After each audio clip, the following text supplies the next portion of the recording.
Masing kan sudah dibagi kelompok. Setelah saya bagi kelompok, di situ saya tentukan paragrafnya.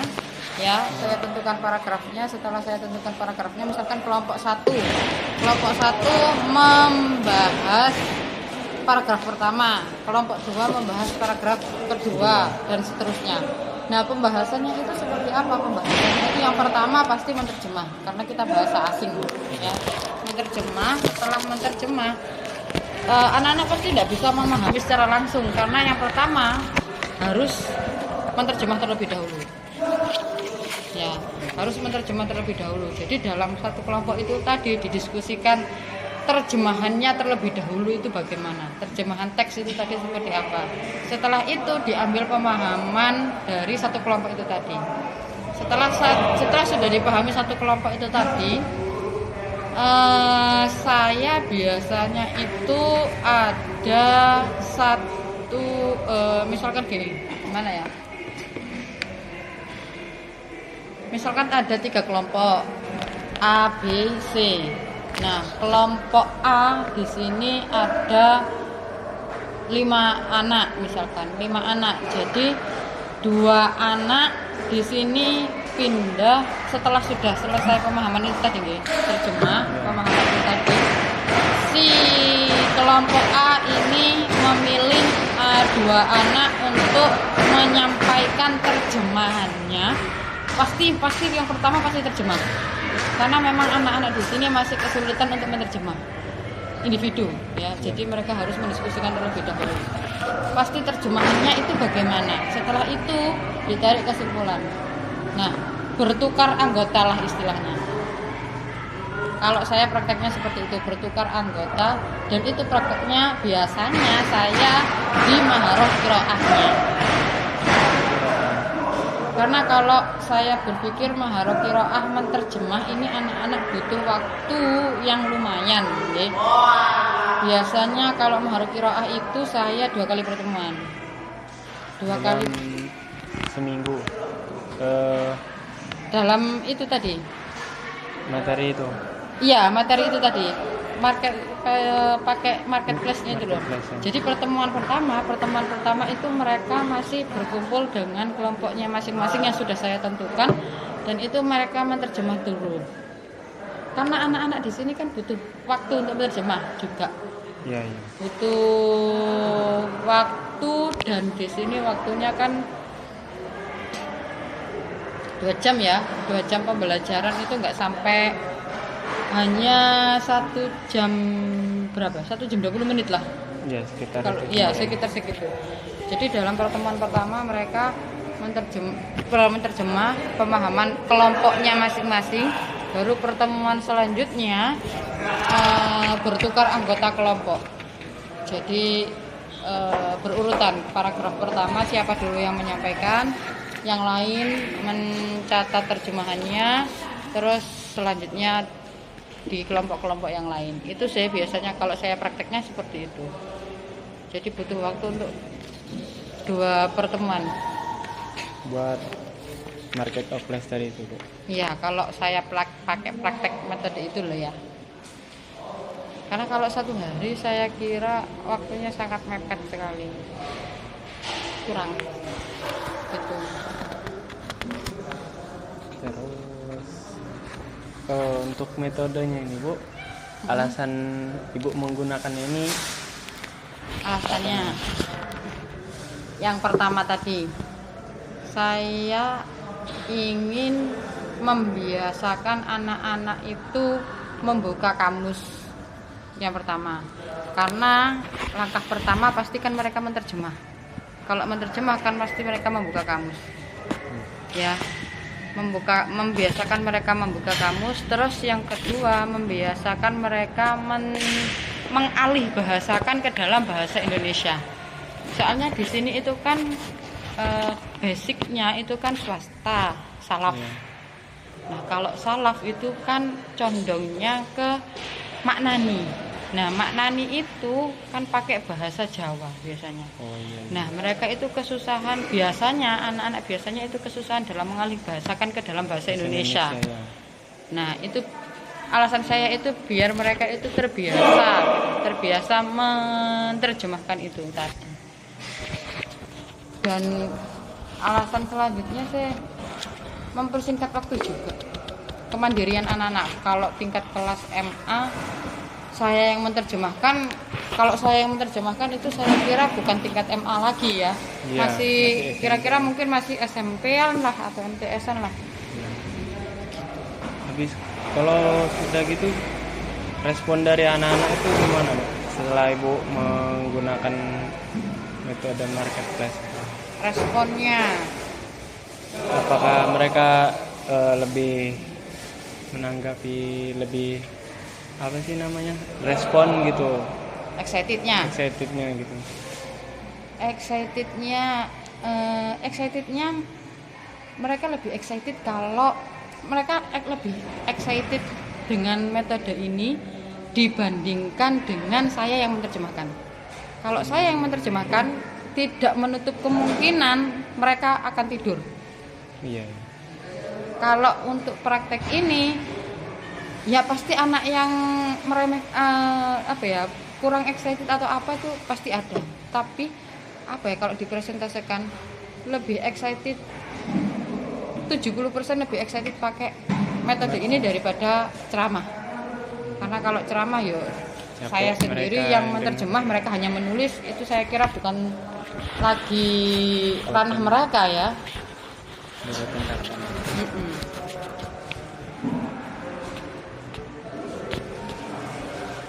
Langsung ditinggal tidur saya kalau saya hampir tidak pernah menerjemah di dalam kelas. Kebanyakan anak-anak yang saya menerjemahkan. Jadi student center kalau saya. Student center itu mereka yang kalau toh misalkan ada mufradat kosakata yang tidak mereka pahami dan tidak mereka temukan di kamus, boleh tanya ke saya, baru saya jawab. Jadi sedikit lebih aktif daripada ceramah. Berarti metode ini lebih aktif siswanya, Iya. aktif siswanya. Karena kan yang pertama mereka dan kelebihannya juga kalau misalkan saya yang menerjemah, mereka tidak akan mengetahui makna mufradatnya satu persatu. Yang mereka ketahui hanya terjemahannya, bentuk teksnya, bentuk kalimatnya, bukan mengetahui makna artinya per mufradatnya. Kalau menerjemah sendiri itu kan mereka cari sendiri, menerjemah sendiri, tahu kalimat ini artinya apa, kalimat ini artinya apa, mufradat ini artinya apa, bahasa Indonesianya bagaimana. Itu yang masih susah di mereka itu mengalih bahasakan ke dalam bahasa Indonesia. Kalau untuk maknani mereka sudah bisa, insya Allah. Mengalih bahasakan itu yang susah. Jadi kalau respon dari pihak sekolah gimana, Bu, tentang penggunaan metode ini? Apakah ada dukungan terus inovasi lah dari sekolah gitu? Kalau masalah itu pasti akan apapun hasilnya yang baik pasti akan didukung sama madrasah. Pasti, apalagi kepala madrasah kita itu harus ya. Kalau bisa itu update terus tenaga pendidik di sini itu pasti harus, kalau bisa itu harus update terus, entah itu medianya, entah itu metodenya, pasti harusnya itu yang pertama dilihat dari perangkatnya terlebih dahulu. Yang kedua medianya. Di sini bentuk supportnya itu juga ada bentuk fasilitasnya juga. Jadi karena menggunakan beberapa metode yang bermacam-macam, media yang bermacam-macam, juga kita difasilitasi proyektor, terus kamus itu difasilitasi dari madrasah. Pasti kalau hasilnya baik untuk peserta didik, pasti akan didukung, pasti akan disupport juga. Kalau untuk itu. Terus kalau selama menggunakan metode marketplace ini bentuk perubahan dari anak-anak itu apa yang biasanya terlihat Bu? Dari awalnya mereka masih kurang tahu dalam bahasa Arab, kemudian setelah menggunakan metode ini apa ada terjadi perubahan? Saya bukan tipe orang yang melihat hasil ya, tapi saya suka dengan proses mereka.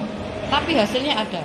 Yang pertama mereka meskipun itu kadang anak-anak itu dibuat bercandaan ya, kayak ngomongnya entah itu kata per katanya mereka coba praktekkan. Terus yang paling dasar itu adalah mereka bisa membaca kamus. Mereka membaca kamus karena kalau mungkin di luaran sana kalau ada anak-anak yang dikasih tugas itu pasti sekarang AI, translate gitu kan. Nyari yang cepatnya. Nyari yang cepatnya. Paling dasarnya adalah mereka bisa baca kamus, cari kamus. Yang pertama dulu pernah kelas berapa ya kalau sekarang? Oh kalau lulus sudah lulus sih sekarang. Iya. Cari misalkan cari apa ya kemarin itu di bab atau amasyarab di bab makanan. Nah, bab makanan ini setiap bab makanan itu saya buat analisisnya menu makanan di pondok. Nah karena di sini kan sudah ada MBG, jadi analisisnya itu analisis MBG, menu makanan MBG.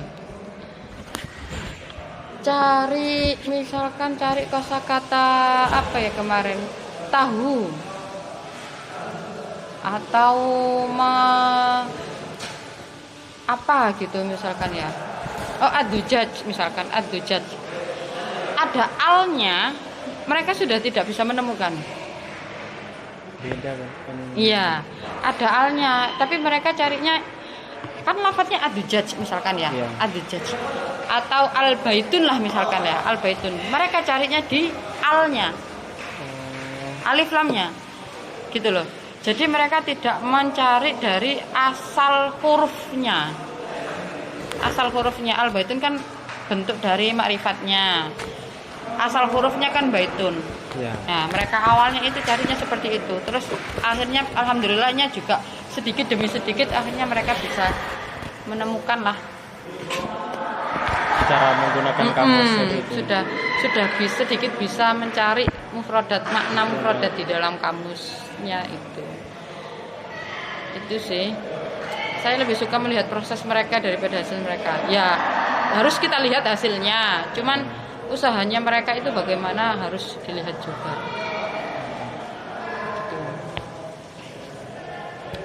Kalau untuk faktor pendukung dalam metode ini apa Bu? Yang faktor pendukung yang bisa membuat metode ini tuh berhasil gitu. Mereka sudah punya dasaran untuk memaknai. Oh iya. Iya kan? Mereka sudah punya dasaran untuk memaknai. Jadi selain kecuali yang non pondok ya, non pondok dan non diniyah.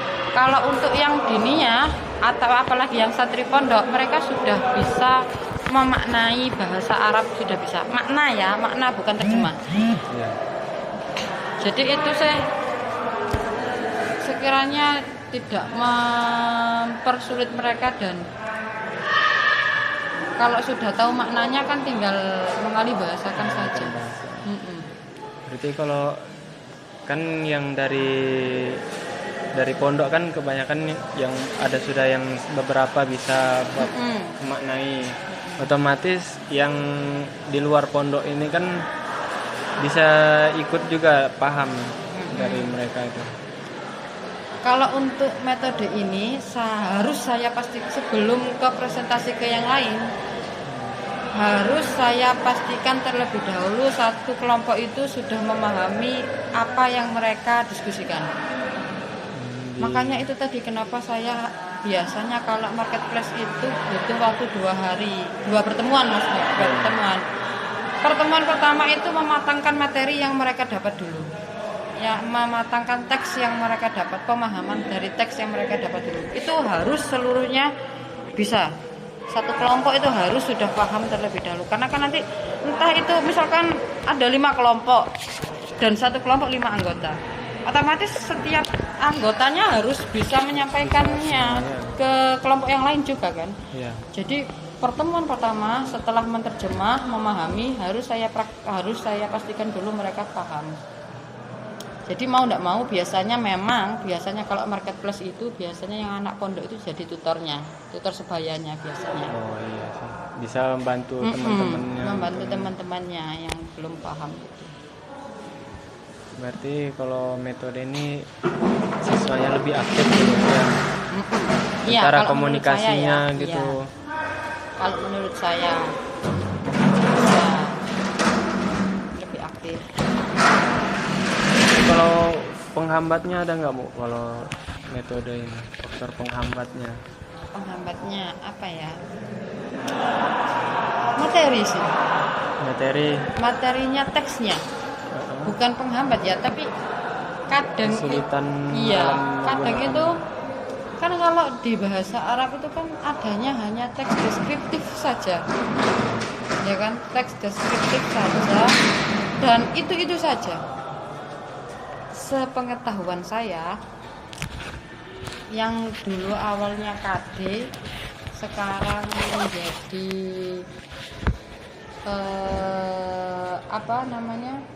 CP. Sekarang kan pakai itu toh. Kalau di sini kan sudah K13. Ya. Kurikulum Merdeka. Kurikulum Merdeka. Materinya tetap sama.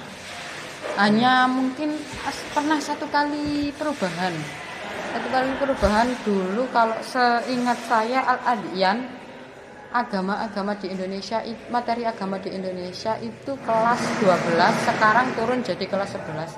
Perubahannya hanya itu saja, tapi teksnya sedikit Ya. Teksnya itu sama semua.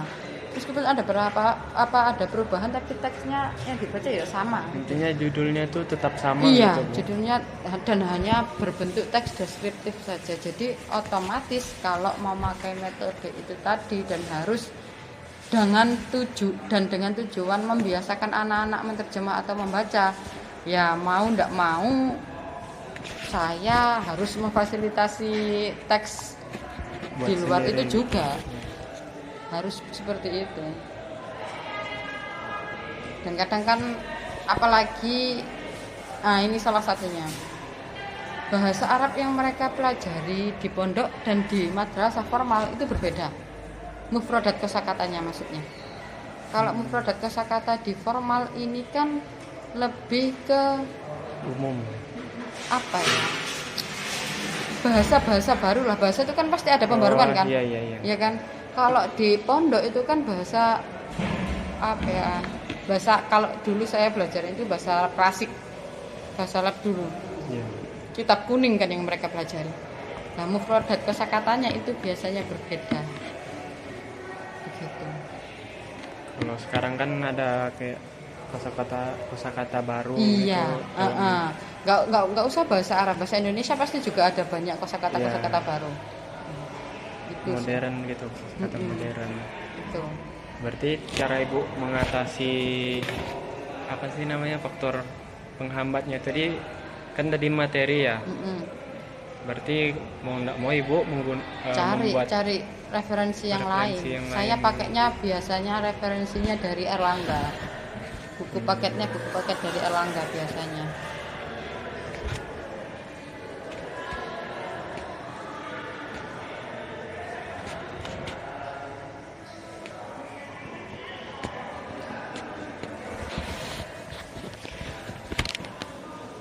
Sebenarnya enak kalau apa namanya tahun lalu sih Bu. Kalau sempat tadi. Iya. Ya mau hijrahnya terlalu lama. tahun berapa itu ya. Harusnya sih sempat kemarin itu. Cuman saya kemarin sempat ketinggalan pesawat Bu. Mau balik ke sini. Ya. Habis hari raya kemarin. Ujung enggak ini. Nggih, pun monggo. Lama lagi kan baru balik ke sini lagi penelitian. Kerja tadi di sana? Iya, sambil kerja. Iya. balik ke sini, sudah langsung tak garap. Masih ada kesempatan ya bisa diselesaikan lah. Iya sih, benar. Masih ada kesempatan yang bisa diselesaikan. Tak kejar terus. Iya. Tapi kalau untuk kondisi siswa sebelum menggunakan metode marketplace ini gimana, Bu? Sebelum, apakah mereka Kalau di luar marketplace atau bagaimana? di dalam marketplace? Maksudnya? Kondisi siswa sebelum Ibu menggunakan metode marketplace ini dalam pembelajaran gitu. Dalam berbicara bahasa Arab atau Ketergantungan membaca? sih mereka. Ketergantungannya itu ketergantungan ke saya. Karena terbiasanya mereka itu masih masih Di swap gitu, dituntun. ya. Misalkan menerjemah itu apa, bagaimananya. Kadang anak itu, ala Bu, menerjemah langsung diterjemah bersama mawon satu kelas gitu. Mereka maunya begitu. Kalau untuk kalamnya di sini saya akui memang belum aktif kalau kalamnya di sini.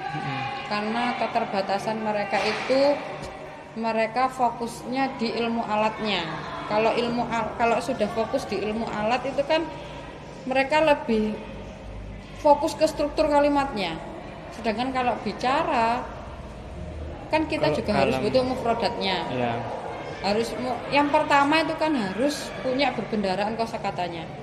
Mempunyai kosakata luas. Iya, kosakatanya itu mereka sudah kurang. Terus yang kedua itu mereka masih memikirkan, iki bener ndak mubtada khabare bener ndak ini tempatnya. Iki faile mana? Iki gitu. Maf'ulnya mana gitu. Itu sih, jadi mereka tergantung. Kalau sekarang setelah menggunakan pakai marketplace itu ya otomatis anaknya lebih aktif. Terus sedikit-sedikit sih dipraktekkan, meskipun kadang mbak guyon, prakteknya guyon. Karena anak-anak sudah terbiasa kayak ngobrol bahasa Arab itu seakan-akan berdoa. Ya. Kan kadang kan seperti itu kan. Kalau orang awam orang itu kan.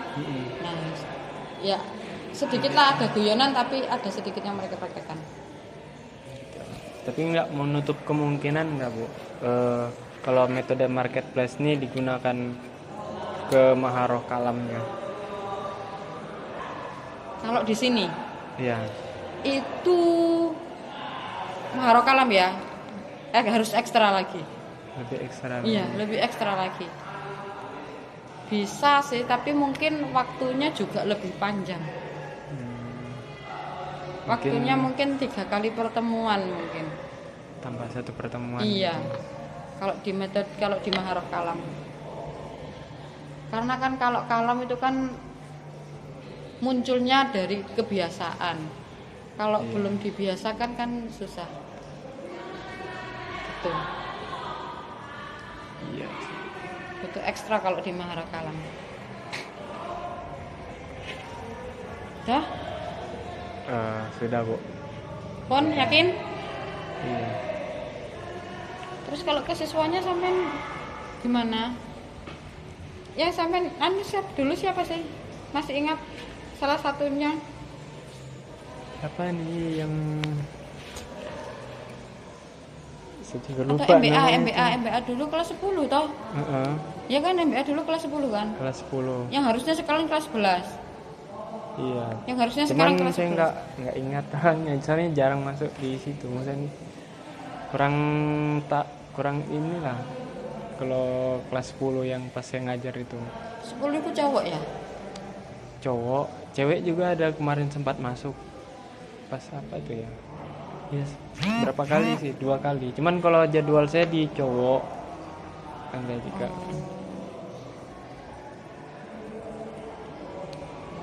Lah semisal ini kan yang kelas 12-nya itu kan, yang kemarin kelas 11 pas saya ngajar di sini.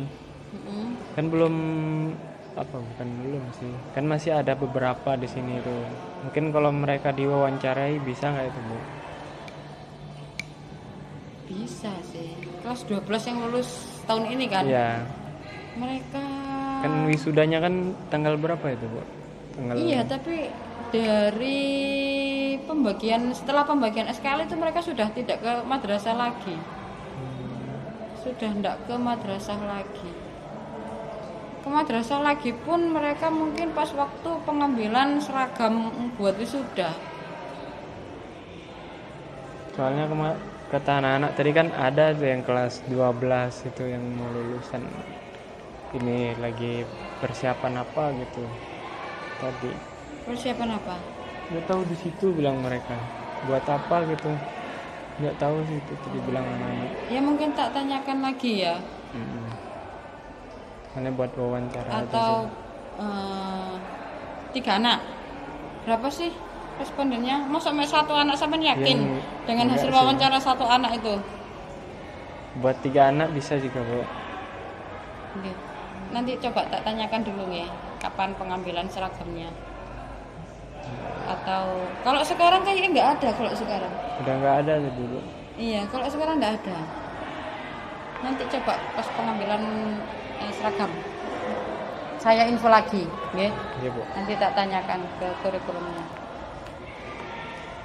Pon, Ampun, Bu. ini tadi nunggu sama Torik. Nunggu Torik tadi. Lagi Toriknya? keluar. Oh, keluar. Tapi balik lagi gitu. Mungkin lagi cari makan. Nggih, nggih. Ya, Bu. Terima kasih banyak nih, Bu. Nggih. Oke. Nanti Pon, Ampun, saya Bu. informasikan lagi, nggih. Iya, Bu. Nggih. Makasih, nggih. Iya, Bu. Saya juga terima kasih banyak.